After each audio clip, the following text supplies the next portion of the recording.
Okay, hello everyone. Thank you for joining us today for the panel Editing LGBTQIA plus Comics. My name is Crystal Chen, and I am a teen librarian at the New York Public Library. I have the pleasure of moderating this panel today, and we have a great group of panelists I'm excited to introduce. Before we start, I do want to note that we'll have some time for audience questions at the end. During the panel, you can drop questions into the Q&A feature, and it can be upvoted by other audience members, and we'll do our best to answer as many questions as we can at the end. So, joining us today is Tracy Hurren, senior editor at Drawn and Quarterly. Tracy's recently edited work includes The Contradictions by Sophie Yanow. We also have Liz Francis, publisher and founder of Straight Noise Books, who will be talking about Spellbound by Bishak Soam. Joining us from Random House Graphic is Whitney Leopard, senior editor who worked on Trung Le Nguyen's The Magic Fish. And from Harper Collins Children, we have associate editor Carolina Ortiz, who has several forthcoming graphic novels, including Sun M and Robin Yau's The Heights, Lunar Boy by Jessica and Jacinta Weibowo, and Atana by Vivian Zhou. So be on the lookout for those titles. To start us off, let's go around and have the panelists say hi and maybe tell us a little bit more about themselves and the books they've worked on. And let's go in the order of Tracy, Liz, Whitney, Carolina. Hi, I'm Tracy. I'm an editor at Drawn and Quarterly, where I've been happily working for the past 11 years. As Crystal mentioned, I was Sophie Yano's editor on The Contradictions, which is a coming-of-age story about a young anarchist studying abroad and discovering things about herself and other people who to trust and what she really believes in. I've also worked on books such as the Wendy series by Walter Scott, Woman World and Encyclopedia Exotica by Aminder Dhaliwal, This Woman's Work by Julie Delcourt, and League of Super Feminists by Marian Mell. And some upcoming books of interest would be Marian Mell's next book, This Is How I Disappear, which is about a young lesbian in Montreal struggling with depression and creative practice, and the friend group that helps her through it, and Walk Me to the Corner by Adelie Vermark, which is about a middle-aged woman with growing children and a husband who falls in love with a hot doctor who happens to be a woman, and they have this incredible lusty affair that blows up the main character's life, but maybe it's for the best. So that's a bit about what I'm up to. And should I go next, Crystal? Okay, I'm Liz Francis, and I am the founder and publisher of a new indie publishing company called Street Noise Books. And we are publishing primarily nonfiction graphic novels. Our books have a radical, intersectional, feminist, queer, and inclusive vision.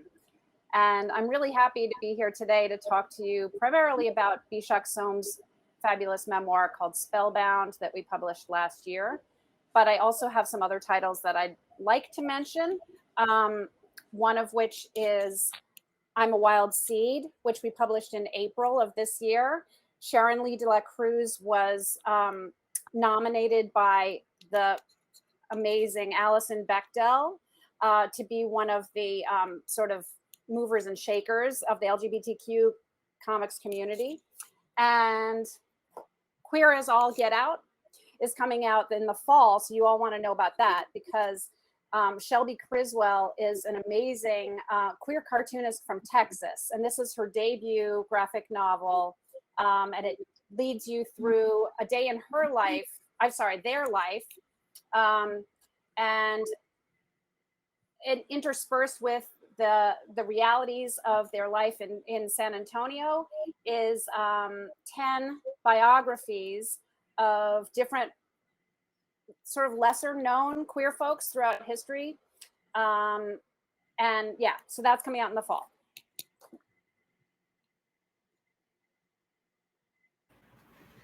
Yeah. Hello, my name is Whitney Leopard, and I am the senior editor at Random House Graphic.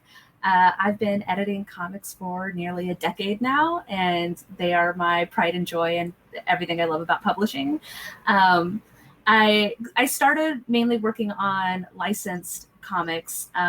So a lot of any queer context was in the books. It was always subtext, not the actual plot of the book. The first queer comic that I got to work on was obvious was Lumberjanes, which is like my pride and joy, and I will always love that comic.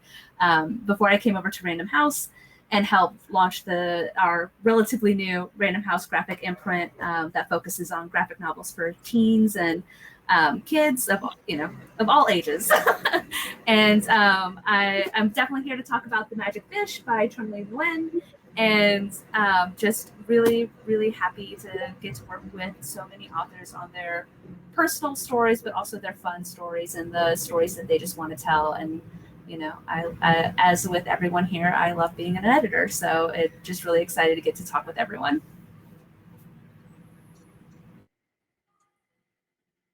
Hi, everyone. I am Carolina Ortiz. As Crystal so kindly, I am an associate editor over at Harper Collins Children. I've been there for 4 years, and I mostly edit middle grade and young adult graphic novels. And I'm really excited to have so many queer BIPOC graphic novels on my list. Some of them are mentioned already: Beef of the Heights, which is a Muslim Algerian sci-fi fantasy. Lunar Boy with Guess and Jacinta Wibowo is an Indonesian fantasy middle grade. Atana is amazing. It's like Ghibli meets queer friendship groups, and it's so beautiful. And I'm so excited to talk about it with everyone here. So let's dive in. So my one's kind of a long one. So whether it's Sophie, a young queer student studying abroad in the contradictions, young Tian, who's trying to communicate his gay identity to his Vietnamese immigrant mother in The Magic Fish, Mustafa, Basim, and Arfa, 3 teens struggling to do what is best for themselves and their community in Thief of the Heights, or transgender artist Bishak Som recounting her memoir through the lens of the cisgender Bengali American character Anjali in Spellbound. These books are all created by queer authors and feature queer main characters and a strong queer theme. How do you as editors support and help realize queer creators? Are there any specific challenges you face when working with creators on such an identity-driven topic? And let's go in the order this time of Liz, Whitney, Carolina, then Tracy. Thank you, Crystal. Well, the whole mission of Street Noise Books is to provide a platform for the voices of marginalized people and to create the kind of world that we all want to live in by ensuring that a wider range of stories is told and heard. That's what we're all about. So I don't really see this particular process as uniquely challenging. Instead, I really see it as an honor and a privilege to help people to bring their own true stories to life. I'm absolutely in awe of all of our authors and the courage of people like Bishak Som to literally share their soul with the world. And so I work really hard with the authors to make sure that their story is being told in the way that they want it to be told. Bishak's book is particularly sort of unusual, and it's been called, I think Kirkus called it a meta memoir. And part of what I felt so honored to work on with her was the fact that this book played such an important role in her own personal life. It's based on a series of diary comics that Bishak wrote. And at the time that she started writing these comics, she hadn't identified as transgender yet. So, but it was through the process of her working on these, she gave herself a sort of an avatar or a stand-in for herself. Instead of drawing herself in all the comics, she had this other character that she created named Anjali, and Anjali was a woman. And so that whole process of drawing herself as a woman going through her life was important to her in terms of her embracing and recognizing her trans identity. So yeah, it was just an incredible honor to work on it.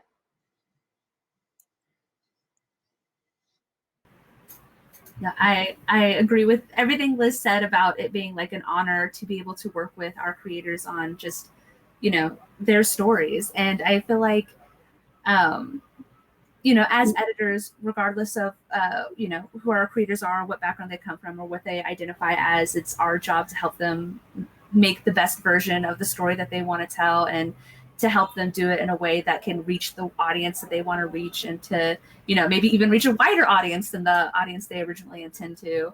And it's just, you know, it's a support role, and it's also a collaborative role, and it definitely makes it an interesting project to get to work with creators on such personal stories. I know working with Trung on the Magic Fish, which if hopefully everyone's had a chance to hear Trung talk about working on the Magic Fish, or talk about his own experience with the Magic Fish. If you haven't, I strongly recommend it. But working with Trung, it had its challenges because it's such a deeply personal story, but then it was also not a personal story because there were things that he edited in his own way that he wanted to tell this and get it across, and how he wanted to bring fairy tales to life in an all new way, and do all these different things with the Magic Fish. And the challenge there was to help balance that. Like, how do we get those personal aspects in the story that make it true to the message and to the story that he wants to tell and that he wants readers to identify with, but also how do we make sure that we're also, like, overall, when you separate that personal aspect, still telling the story that he intended for the Magic Fish to be. And it was just interesting, and, you know, it was a fun process. As much as it was a challenge, it was also a really fun process because this was Trung's first graphic novel. And so there was a learning curve, and there was a lot of stuff where it'd be like, how about you do this way? Or why don't you try writing this scene this way? And then Trung would, like, disappear, be like, okay, I got it. And then he'd come back and he'd have done it a totally different way. But then it'd be like, and then we'd have a conversation because it'd be like, oh, your way is actually much better than what I suggested. So, like, let's move forward with this. And it's just one of those things where I think, kind of adding on to the, you know, an editor's supposed to be supportive and collaborative.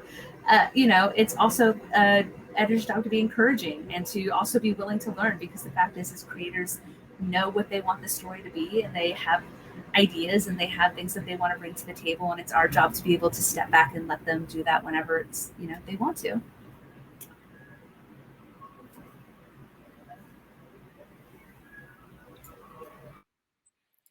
I always find the biggest support when it comes to working, you know, with Thief of the Heights or the many other graphic novels I've worked on is building trust. It's such a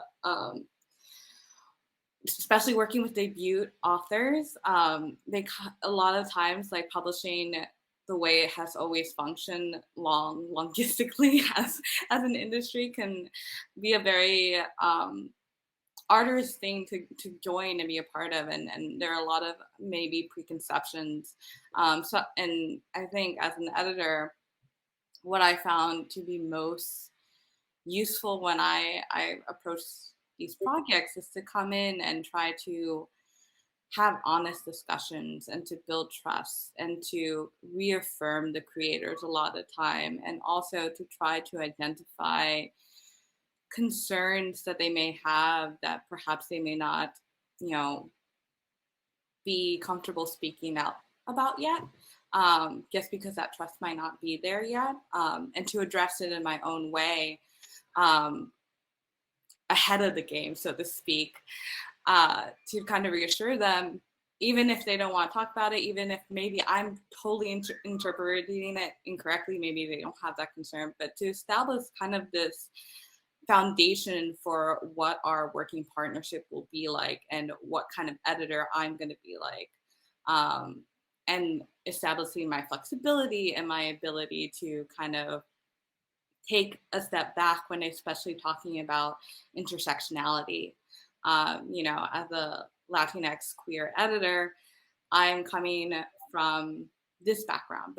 And that gives me a lot of, I think, ability to work with other queer BIPOC creators, but it definitely doesn't give me the ability to kind of completely understand what it might be to be coming from a queer Muslim Algerian background, or a queer Indonesian background, or a queer Mexican background, and so forth. So I think there's a lot of also humbling as an editor to really know that you have to have flexibility, and that's why I try to approach these projects.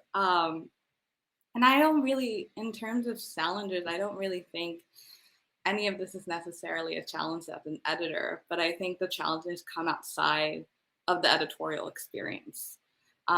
So that may be when we stop editing and when the book is done, what it means to do marketing and publicity and position the project to sales, and to very efficiently use the language and the mindset that the creator has. Because one of the most important things that an editor, I think, can do is to mirror the language that the author uses to talk about their project. The saddest thing I find sometimes when you hear authors talk about, I don't know why my publisher did this, or why they positioned it this way, or why they marketed it that way. And that's something I think also, you never want to have that kind of situation. You want to have transparency and a collaborative experience outside of editorial and holistically in the trade experience. Yeah, I don't know that I have anything radical to add to all these points. I feel like everyone has been speaking, to editing queer voices, but this also just seems like really great advice for editing books in general, especially when you're working with cartoonists. They're artists, and they spend a lot of time on these books kind of alone in their studios, and I think the most successful way to approach any editorial conversation, especially I think with a cartoonist, which is a very specific type of author, is to really do that communication from the start, so that you really understand where your author is coming from and they really understand where you're coming from.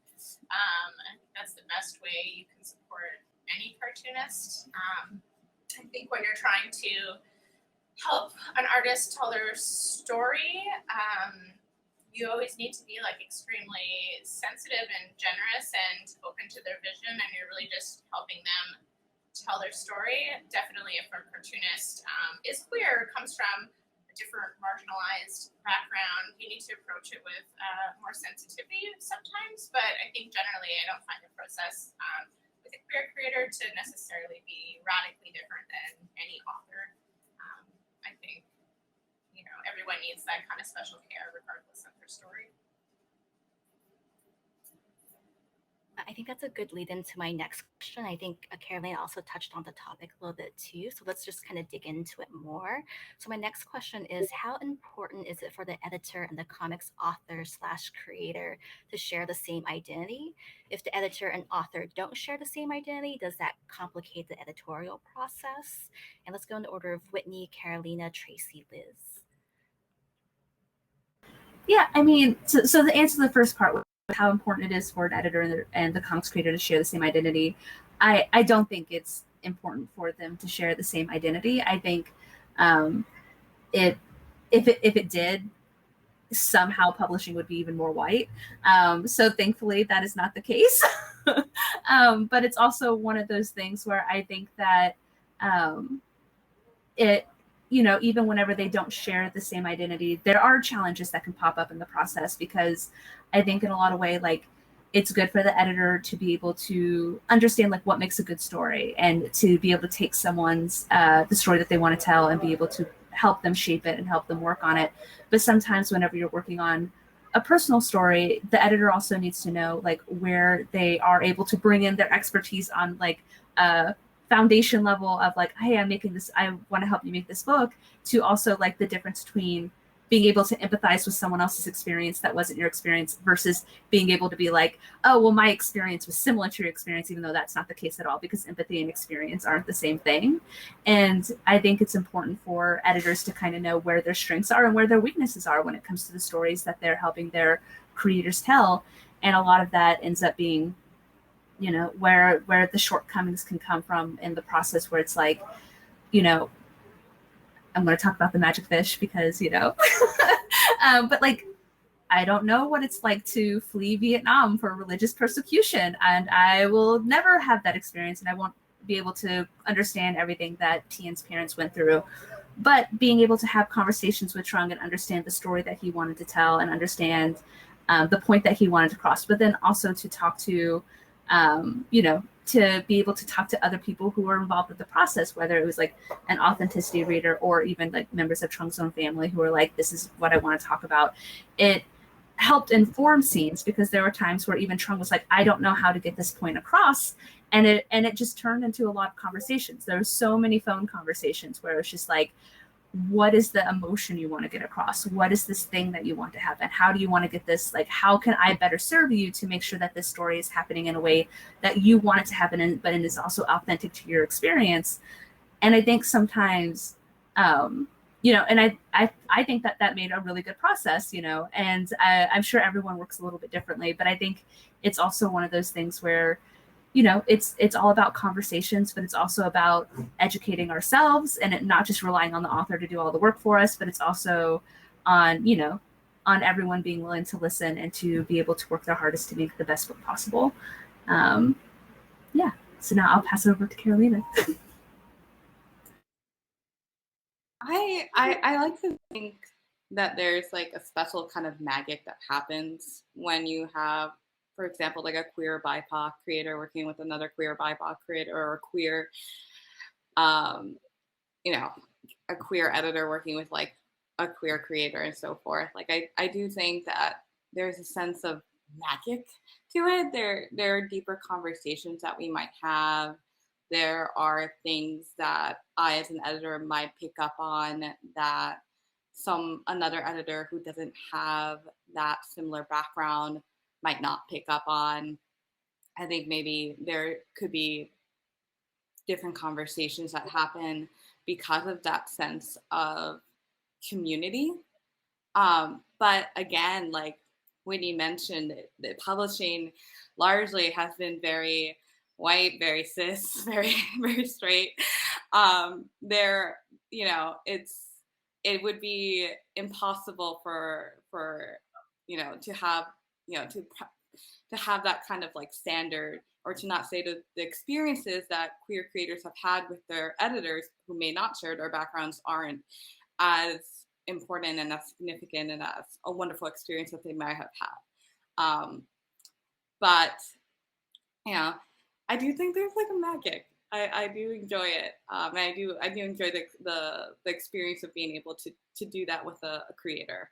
And then, you know, all that being said, you know, I have never worked with like a queer Chilena American creator. So even as much as my queer Latinx background may, you know, create the sense of community, there's always going to be things that I don't know, you know?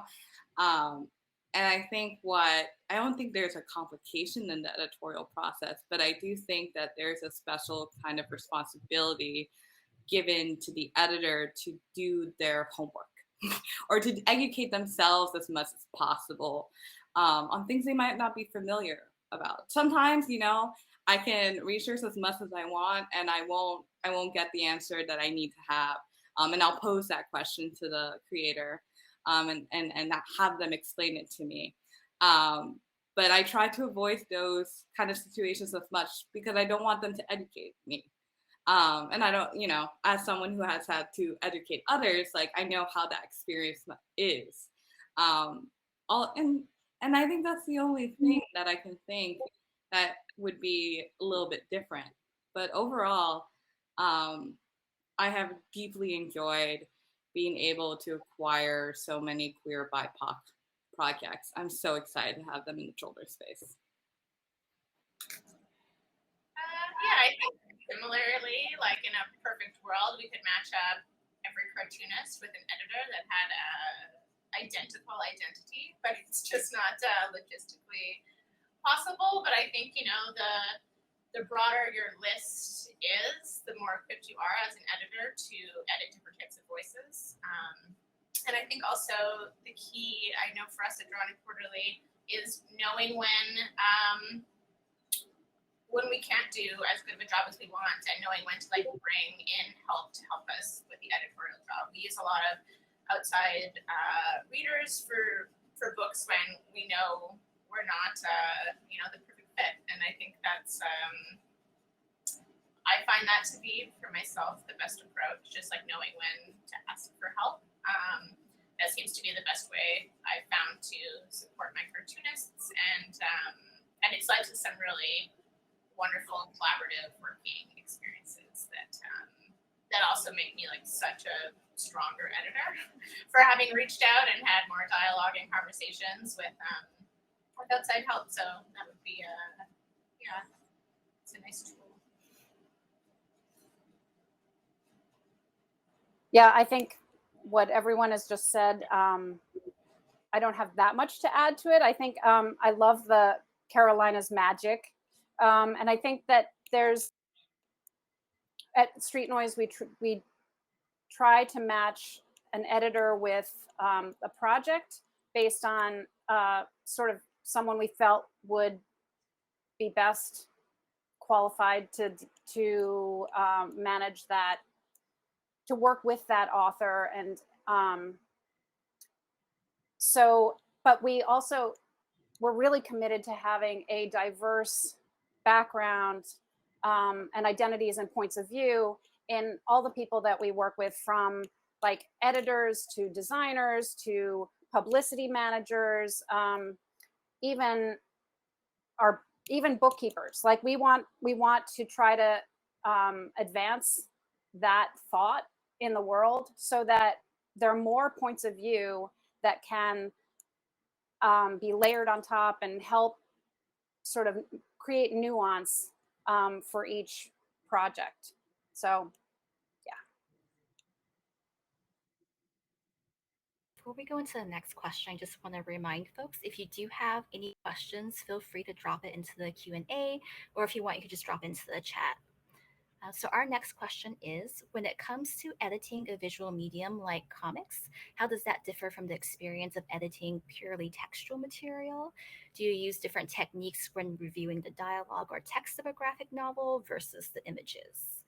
We go Carolina, Tracy, Liz, Whitney. So I originally started working editorial on prose novels. So the transition to graphic novels was a very joyful one, but also a very steep learning curve when I was being mentored.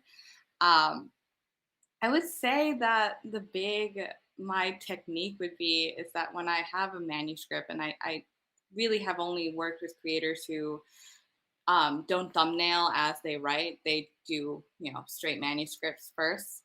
I just focus on structure and plot development, character arcs, those big kind of macro items that you have to get really, really tight before you transition to thumbnailing or sketches. But then when we move to the art, there's something that transition I think of what can I cut away from the text? Like what art is standing on its own? Like what dialogue can be cut because the art is so evocative, it has so much more meaning, it's transformational. So what dialogue can I cut? Sometimes it's also like we cut pages just because the art, the text that we had isn't functioning in terms of movement. There's so much more that can happen with a page turn, or like a full spread, or like a full page, instead of panels, strict panels and things like that. That's kind of my technique when it comes to graphic novels. I think aside of that, when it comes to textual material, just purely it's much more, you're so heavily focused on the exact wording, the exact syntax, and so forth. So when you come to the visual medium, you get to think about visual motifs and the significance of like cutting away from a panel, having like open borders and things like that. I love the idea that all tiny tweaks, tiny changes, things that come up from the first page that pop up at the end, all those trinkets and things that make this so much more are such an enjoyable experience, but so unique to graphic novels. And I think that's like what makes editing graphic novels to be so exciting. Yeah, I mean, I think comparing the editorial process of prose to comics is very difficult. They're wildly different. I think particularly it's extremely rare. I work with artists who script first. They tend to thumbnail at best. So that can be challenging as an editor. You know, a completed comics page can take a day to a week, sometimes more, to draw. So you have to be a lot more, I guess, selective in your edits sometimes, and I think focus on what really matters to the story in a way that you really don't have to do when you're editing prose. It's a much quicker edit than with the comic. Yeah, I find, and the tricky part too is when you're looking at, you know, comics, it's half the story is in the images. So you can read a thumbnailed script and you can have a lot of ideas that can help guide the author, but ultimately you're not going to have a really good sense of that work from looking at the thumbnails because the art is telling half the story. So that's the challenge. And I think the key is to just have, you know, communication with your author throughout the process and to trust them, because it's not, I don't know that it's, I don't think the editor can have as much control in comics as in prose, which, you know, is a challenge, and is also kind of like the fun part to me. It's really just trusting the author and giving them the best advice they can, and it works out.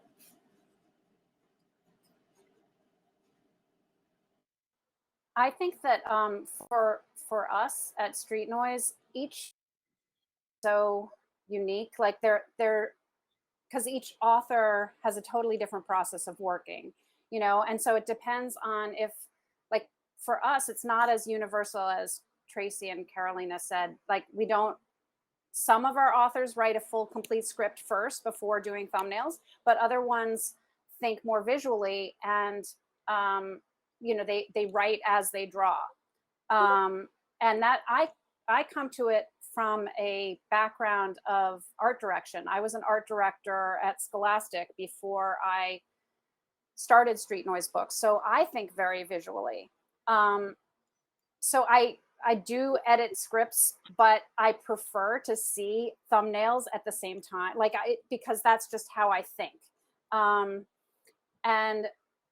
you know, I just find it such a fascinating medium, because it also, the artists have so many different ways to work. Some people work digitally, some people work, you know, pen and ink. And if you work digitally, you can change more, you know, even in the final art, it's easier to do that. There's also whether it's going to be hand lettered or not. And that, so all of that plays a part into how much or how you edit a piece of work. Yeah, but for me, I love to think visually. So for me, editing a graphic novel is a combination of editing and art direction.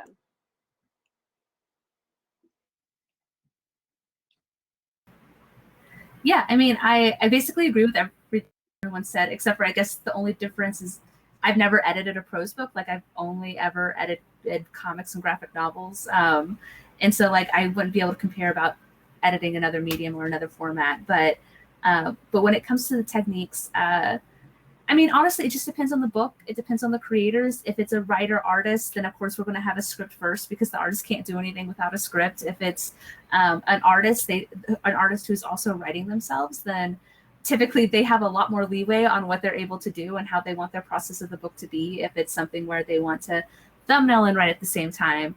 I mean, I've had people who came from picture books, and so they basically like pencil out the whole book with dialogue written in because they're used to like basically making a sample of a book.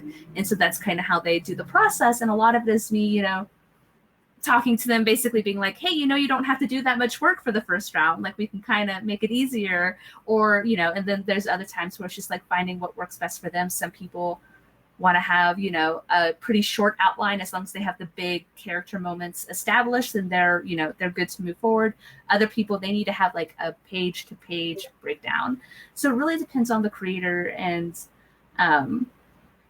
just kind of working with them and what's the best way to make sure that we're keeping the book moving so that we're hitting deadlines and all that other stuff. But then also that we're making sure everyone just stays excited and stays engaged with the project, because graphic novels take a long time and they can take an incredibly long amount of time. So it's one of those things where there's going to be high and lows in the project, and it's not my job to make it harder. It's my job to try to make it as easy as possible. And if that means adapting the way I work to make it different depending on who the creator is, I'm more than willing to do that, because I want to make sure people stay excited about the book all the way to the very end. Since we have about 10 minutes left, we do have a great question that was dropped in. So let's pivot to that. So somebody asks, knowing what you do now, what is something you would tell your former self just entering this field? And we can go in any order, whoever wants to go first.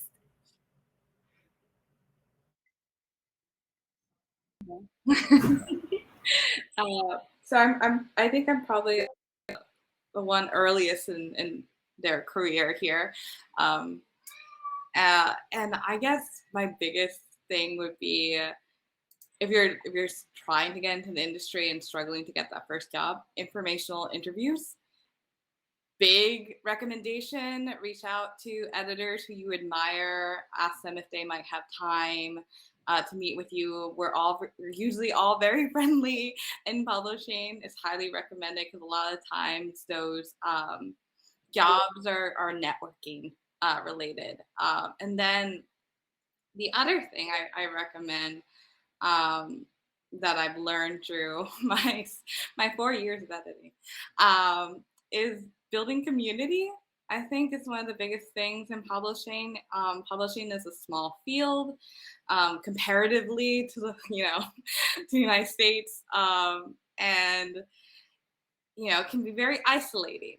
And it's when you're starting out, it can be you're working a lot of overtime if you're paid for overtime. And I would not be here probably if I didn't, have my fellow colleagues who became friends, who guided me and helped me and, listened to my woes. So building community is one of my biggest advice to any newcomer into the industry. I'm happy to be the person who's probably been in this the longest. I'll give you the opposite perspective, but I actually agree with a lot of what Carolina just said. Like, I think that my biggest advice, from the point of view of somebody who worked for a big publisher, worked for several big publishers for many years, and decided recently to take this crazy huge risk and start my own publishing company during the middle of a pandemic, which was weird. But I really believe really strongly you have to follow your passion and be true to yourself, and don't compromise what you want out of life. That's not to say that you don't have to do a lot of sort of annoying tasks along the way, but don't settle.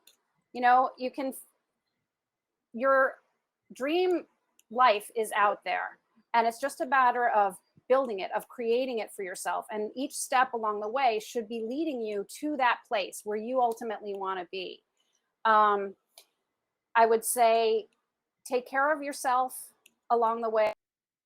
Really, really hard because you love it, but then also take breaks and take care of yourself, and find like-minded people to surround yourself with. Make sure that you do have a a supportive and creative work community that stimulates you in a way that gets you excited about what you're doing, and doesn't drag you down. So those are hard things to accomplish, but that's my advice. I would say the best advice that I ever got was to like remember to take a step back, and that you're working on books, and it's not life and death. Like you will you will make mistakes. Mistakes will happen. It's guaranteed. No matter how far you are in your career, if you're early, if you're new, if you've been doing it, stuff will happen, and there'll be stuff that you could have controlled, stuff that you can't control, and it'll be all over the place. But just like, I'm sure, I feel like everyone I meet, I'm like, you will always be the person who's hardest on yourself. Like, so you don't need to be any harder than you already are. But then also just understand that, like, it's books. They're meant to be fun. They're a form of entertainment, and no one's going to die because you've missed this typo in this one book, and it'll be fine. I've made mistakes. I've had books pulped. Like, I had a comic that we sent to the printer. It was printed, realized there was a mistake, and it had to be destroyed because it wasn't allowed to go on shelves because of the mistake that was in it. I'm still here. I still have a career. It'll be okay. But it's just one of those things. Just understand that, like, I mean, at the time I was like inconsolable. Like, it was one of those things where, like, I had to go take a walk, and it was all over. But it's just one of those things. Just be kind to yourself, especially as you're pursuing a career, in publishing, a creative career at all. Just be as kind to yourself as possible. Yeah, I think I tell my younger coworkers that all the time. Like, it's just comics. It might be the thing you love most in the world, but it's still just comics, and there's no such thing as a perfect book. And no matter how much effort you put into the book, there's still going to be tiny printer flaws and other things. So yeah, I think, like, learning to, like, step back and check yourself about what you're actually doing, which is, like, working in the arts, making comics, and it's really a cool, fun job. And yeah, you should probably relax a bit and have fun. Talking about, like, the first book I ever worked on that I got back from press, I, like, opened it, and on the exact page I opened it, there was, like, a little word that I had copied and pasted by mistake that had landed in the gutter between the panels, and I had noticed, and it was, like, 6-point Helvetica, and it was UGH, like UGH, just hanging out there. So yeah, you're gonna make mistakes. So we have about 4 minutes left. I think the last thing I wanted us to do was maybe just say if you have a social media account, either your personal one or that of the publisher, that we can follow to learn more about the books. And if you want, you could just drop it into the chat if that's quicker too.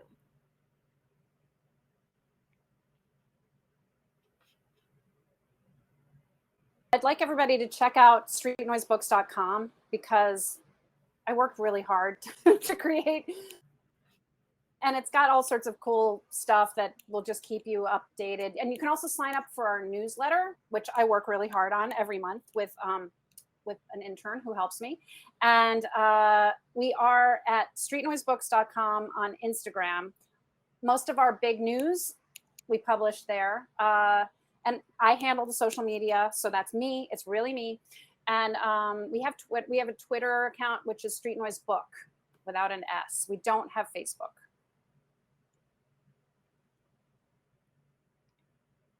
So Carol, You can find Drawing Quarterly everywhere on the internet, drawningquarterly.com.